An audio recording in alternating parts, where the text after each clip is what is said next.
नमस्कार विद्यार्थी मित्रांनो, स्वागत आहे तुमचं सर्वांचं नर्सिंग ट्युटोरियल आपल्या या चॅनलवरती. तर आज आपण बघणार आहोत BS नर्सिंग फर्स्ट सेमिस्टरचा first paper anatomy and physiology.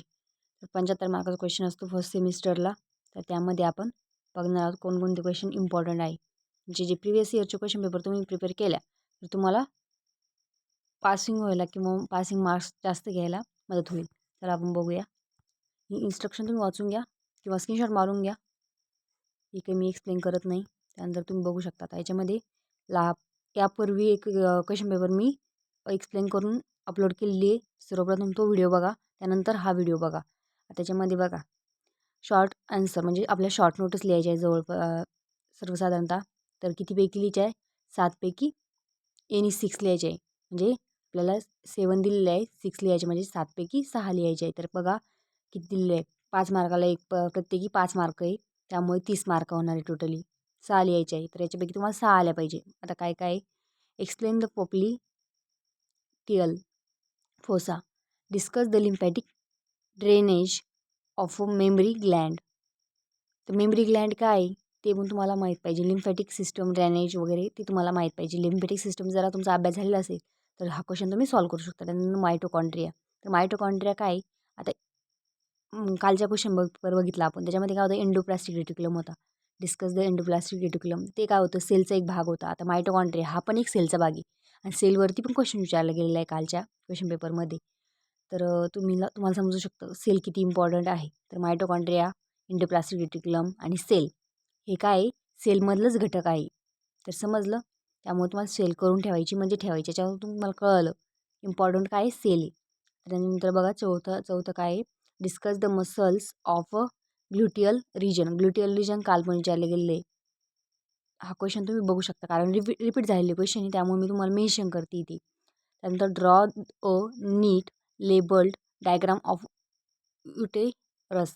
तर गर्भाशयाची तुम्हाला काय करायचं आहे? गर्भाशयाची डायग्राम काढायची फक्त 5 मार्काला. लेबल करायचे, ड्रॉ काढायचे म्हणजे एकदम चांगली करायची आहे. तर युटेरसचं सर्वांचं झालेलं आहे, त्यामुळे 5 मार्क हे तुम्हाला फुकटच्यासारखे समजून घ्या. कारण युटेरस सर्वांना माहिती आहे, आपण 10वीपासून शिकत आलेलो आहे. त्यानंतर enumerate the relations of the interior surface of the left kidney. आता किडनी राईट किडनी लेफ्ट किडनीचं सर्वांना माहिती आहे. तर त्याच्यामध्ये काय करायचं? अँटेरियर सरफेस लिहायचा आहे आपल्याला फक्त, म्हणजे समोरचा सरफेस ऑफ लेफ्ट किडनी म्हणजेच डाव्या किडनीचा. तर याच्यामध्ये तुम्हाला जेवढा अभ्यास केलेला तेवढं लिहून टाकायचं. किडनीचे जे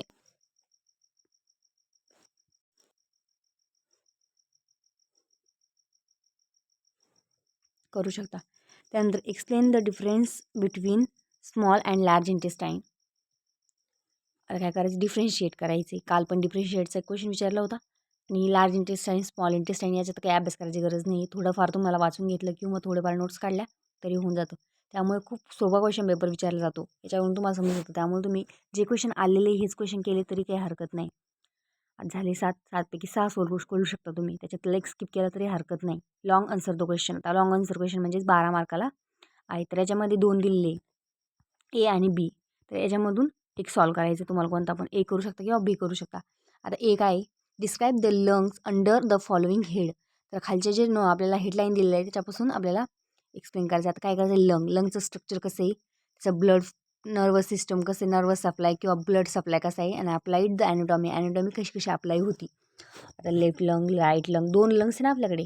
तर मग ते आपल्याला एक्सप्लेन करायचे. तो खूप सोपा क्वेश्चन आहे लंग्सचा, त्यामुळे तुम्ही तो इझिली सॉल्व करू शकता. लंग्स आपल्याला माहीतच आहे. त्यानंतर बघू describe the heart under the following head. Structure हार्टचं. तर हार्टचं क्वेश्चन काल मी सांगितलं होतं इम्पॉर्टंट म्हणजे इम्पॉर्टंट. काल 10 मार्काला विचारला गेला होता. तर आज पण आपल्याला 12 मार्काला विचारला गेलेला आहे. तर समजू शकता तुम्ही हार्ट पण किती इम्पॉर्टंट आहे. आता तुम्हाला कळलं क्वेश्चन कोणकोणते इम्पॉर्टंट आहे. लंग्स, हार्ट, सेल ह्या गोष्टी नाही का रिपीट विचारल्या जात आहे. त्यामुळे लक्षात ठेवायचं आहे. आपण हायलाईट करून घ्या किंवा तुम्ही नोट्स काढा.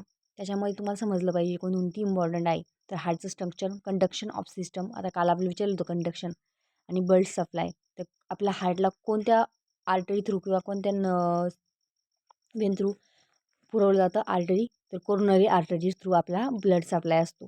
एवढं जरी लिहिलं तर तुम्हाला मार्क भेटून जाणार आहे.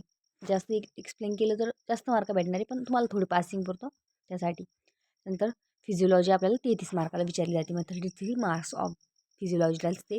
त्यानंतर बघा शॉर्ट आन्सर द क्वेश्चन म्हणजे शॉर्ट नोटसारखंच 4-5 क्वेश्चन दिलेले आहे, त्यापैकी 4 सोडवायचे.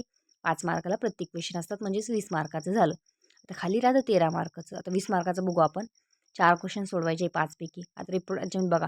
Discuss the factors affecting blood pressure. Blood प्रेशरवर कोणकोणते फॅक्टर्स अफेक्ट करतात हे आपल्याला याच्यामध्ये बघायचं आहे.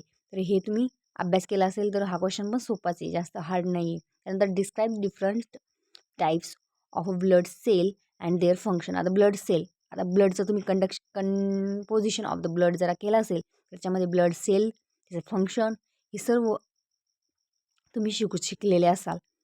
जर तुम्ही अभ्यास नाही केला तर आधी क्वेश्चन पेपर बघा, त्यानंतर अभ्यास करायला सुरुवात करा, जेणेकरून तुम्हाला समजून जाईल आता ही इम्पॉर्टंट क्वेश्चन आहे किंवा हा आपण ऐकलेला आहे कधीतरी क्वेश्चन पेपरला पडलेला आहे. त्यामुळे तुम्ही कसं करसाल, वाचायच्या वेळेस थोडं लक्षपूर्वक वाचसाल आणि ते पेपरमध्ये खूप व्यवस्थित आठवतं, थोडं जरी वाचलेलं असलं तरी. त्यामुळे हे आणि व्हिडिओ जास्तीत जास्त लोकांपर्यंत पोहोचवा, कारण जास्त व्ह्यूज येत नाही आहे. आणि असेच रेग्युलर व्हिडिओ पाहिजे असेल किंवा क्वेश्चन पेपर पाहिजे असेल तर चॅनलला सबस्क्राईब करा, कमेंट करा व्हिडिओ आवडला असेल तर.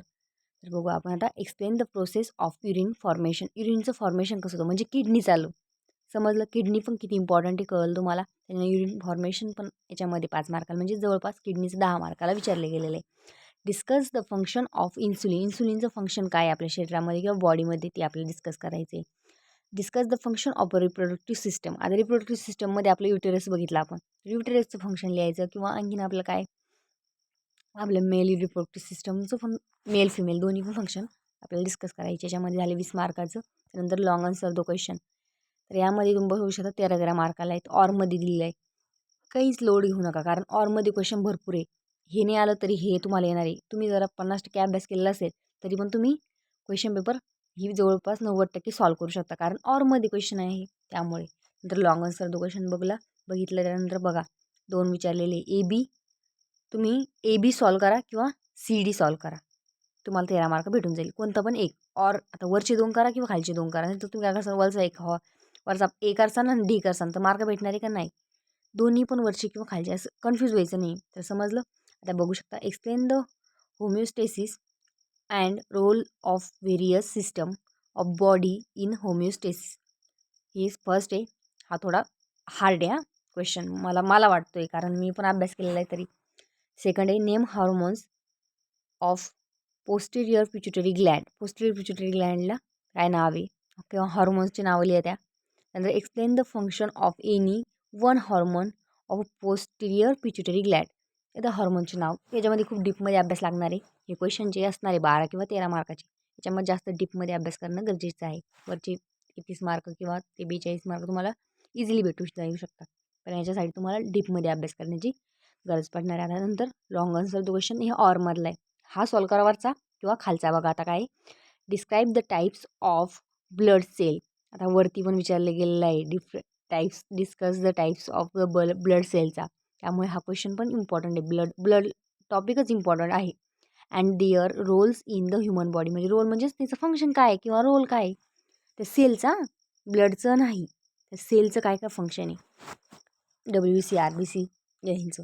Explain the chemical regulation of a respiration at the note and oxygen toxicity. आता काय करायचं आहे बघा.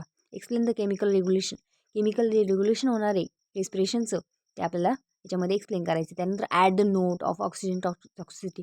जेव्हा ऑक्सिजन टॉक्सिसिटी होते त्याच्याबद्दल आपल्याला माहिती लिहायची, ॲड करायचं आहे. तर समजलं. खूप सोपं क्वेश्चन पेपर आहे. जास्तीत जास्त विद्यार्थ्यांपर्यंत पोहोचवण्याचा प्रयत्न करा आणि चॅनलला सबस्क्राईब करा. व्हिडिओ आवडला असेल तर नक्की लाईक करा आणि तुम्हाला कोणताही डाऊट असेल किंवा कोणता व्हिडिओ पाहिजे असेल तर प्लीज कमेंट करा. धन्यवाद.